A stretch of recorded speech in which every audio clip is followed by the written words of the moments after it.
आज के हमारे इस वीडियो का topic electrical train related interview question. मतलब कि इस वीडियो के अंदर हम इलेक्ट्रिकल इंटरव्यू में पूछे जाने वाले ट्रेन से रिलेटेड क्वेश्चन के ऊपर बात करेंगे। दोस्तों इस वीडियो के अंदर हम मुख्य 3 से 4 क्वेश्चन के ऊपर बात करेंगे, जिसके अंदर से मैंने 3 क्वेश्चन सामने लिख दिए। नंबर 1 क्वेश्चन है कि ट्रेन में पावर सप्लाई कौन सी होती है, एसी या फिर डीसी। तो दोस्तों इसका सिंपल सा और क्लियर आंसर है कि ट्रेन में जो भी पावर सप्लाई भेजी जाती है वो हमारी एसी सप्लाई भेजी जाती है, मतलब कि हम एसी वोल्टेज भेजते हैं।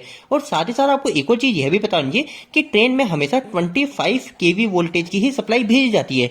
अब आखिर इससे ज्यादा क्यों नहीं भेजी जाती और इससे कम क्यों नहीं भेजी जाती, इसके ऊपर हम किसी और वीडियो के अंदर बात करेंगे अगर आपकी डिमांड रहेगी तो। इसी के साथ साथ दोस्तों एक और सवाल यह भी बन सकता है कि ट्रेन में जो पावर सप्लाई जो 25 केवी वोल्टेज भेजे जाते हैं वो हमारे कहां पे जनरेट होते हैं, क्या उसके लिए कहीं पर स्पेशल जनरेटर को लगाया जाता है? तो दोस्तों ऐसा बिल्कुल भी नहीं है। हमारी जो पूरी इलेक्ट्रिकल ग्रिड होती है, जहां से हमारे घरों में सप्लाई आती है, हमारी इंडस्ट्री में, कंपनी में, सभी में जहां सप्लाई जाती है, उसी इलेक्ट्रिकल ग्रिड में से ही हमारी ट्रेन की ओवरहेड लाइन में भी सप्लाई भेजी जाती है। इसके बाद में दोस्तों दूसरा सवाल आ जाता है कि आखिर ट्रेन में जो मोटर उपयोग की जाती है वो हमारी एसी होती है या फिर डीसी होती है। और दोस्तों यह सवाल और भी ज्यादा कॉम्प्लिकेट तब हो जाता है जब हम देखते हैं कि हमारी जो बुक होती है इलेक्ट्रिकल, उसमें भी लिखा रहता है कि ट्रेन में डीसी मोटर का उपयोग किया जाता है, जबकि हम प्रैक्टिकल लाइफ में आके देखते हैं तो हमको बोला जाता है कि ट्रेन में एसी मोटर उपयोग ली जाती है। तो आखिर इसमें सही जवाब क्या है? तो दोस्तों दूसरे सवाल का जवाब काफी ज्यादा सिंपल सा है। हमारे जो पुराने ट्रेन के इंजन होते थे उसके अंदर हमारी डीसी मोटर का उपयोग किया जाता है, लेकिन आज के समय जो भी नए ट्रेन के इंजन को बनाया जा रहा है उन सभी के अंदर हमारी एसी मोटर का उपयोग लिया जा रहा है।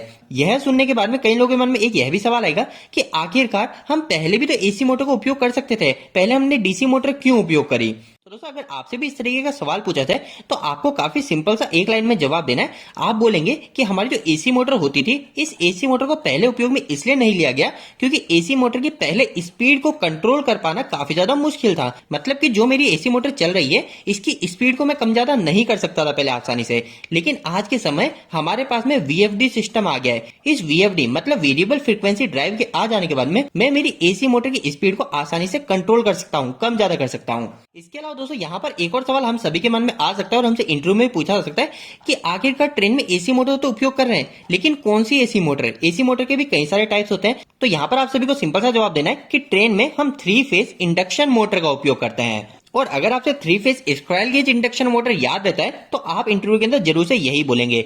लेकिन आपको मैं क्लियर बता दूं कि आप इन दोनों में से कोई सा भी जवाब बोल सकते हो, दोनों में से कोई सा भी जवाब गलत नहीं है। यह स्क्वायरल गेज जो मोटर होती है ये इंडक्शन मोटर का ही टाइप होती है, तो आप इंटरव्यू के अंदर 3 फेज इंडक्शन मोटर भी बोल सकते हैं। इसके बाद में दोस्तों यह सभी जान लेने के बाद में हम सभी के मन में एक और सवाल यह भी आ सकता है कि हमारे जो ट्रेन के ऊपर हम ओवरहेड वायर का उपयोग करते हैं वो तो सिर्फ एक ही वायर होता है। अब उस एक वायर से हम हमारी 3 फेज इंडक्शन मोटर को कैसे चला लेते हैं? इसको चलाने के लिए हमको 3 फेज की सप्लाई चाहिए। तो अगर आपके मन में भी इससे जुड़ा सवाल है तो इसके ऊपर मैंने ऑलरेडी वीडियो बना रखा है, वह वीडियो मैं इसी वीडियो के एंड स्क्रीन में सजेशन में डाल दूंगा, आप वहां से वीडियो तो आसानी से देख सकते हो। अब दोस्तों इन सभी को जान लेने के बाद में हमारा आज का सिर्फ एक और सवाल बच जाता है, जो कि है कि ट्रेन में कितने पावर की मोटर का उपयोग लिया जाता है, मतलब कि कितने किलोवाट या कितने एचपी की मोटर का हम ट्रेन में उपयोग लेते हैं। तो दोस्तों इस तीसरे सवाल का जवाब जानने से पहले सबसे पहली चीज तो आपको यह पता होनी चाहिए कि आखिर ट्रेन में मोटर किस जगह लगाई जाती है। तो दोस्तों सभी ट्रेन के अंदर जो मोटर लगी होती है वो हमारे बोगी के नीचे लगी होती है। अब बोगी क्या होता है तो हम सभी को पता है, हमारे ट्रेन के अंदर कई सारे कोच होते हैं। तो यह जो कोच है, यह कोच किसके ऊपर खड़ा हुआ है वह हमारी बोगी होती है। यह इस कोच के नीचे का जो पार्ट है वो हमारी बोगी होती है।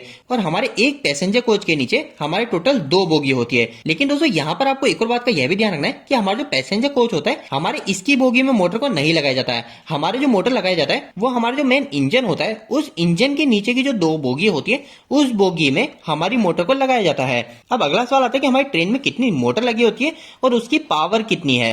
तो दोस्तों इस सवाल का जवाब मैं आपको एक ट्रेन के उदाहरण से दे सकता हूं, जो कि है WAP7 ट्रेन, जिसे आपने कई बार देखा होगा व्हाइट कलर के इंजन में। अब अगर मैं आपको इस WAP7 ट्रेन की बताऊं तो इस ट्रेन के अंदर हमारे टोटल 6 मोटर का उपयोग लिया जाता है। अब यह 6 मोटर किस जगह लगी होती है तो मैंने आपको बताया कि इंजन के नीचे जो 2 बोगी होती है, नंबर 1 और नंबर 2, तो एक बोगी पे हमारी 3 मोटर और दूसरी बोगी में हमारी 3 मोटर, तो ये टोटल हमारी 6 मोटर लगी होती है। अब अगला सवाल की जो मोटर होती है ये हमारी कितने किलोवाट और कितने एचपी की होती है। तो अगर मैं आपको वापस से WAP7 के मोटर के बारे में ही बताऊं तो इस इंजन में जो मोटर का उपयोग लिया जाता है वो हमारे 1140 एचपी मतलब कि 850 किलोवाट की मोटर का उपयोग लिया जाता है। लेकिन जैसा कि मैंने आपको बताया कि इस इंजन के अंदर हमारे टोटल 6 मोटर का उपयोग लिया जाता है, तो अगर मैं इस 850 किलोवाट को 6 से मल्टीप्लाई करूंगा तो यहाँ पर जो मेरी वैल्यू आती है वो आती है 5100 किलोवाट। और अगर हम इसे एचपी में कन्वर्ट करें तो ये हो जाता है हमारा 6840 एचपी। इसका मतलब ये कि हमारी जो WAP7 ट्रेन होती है इसकी जो पावर होती है वो होती है हमारे 6840 एचपी की।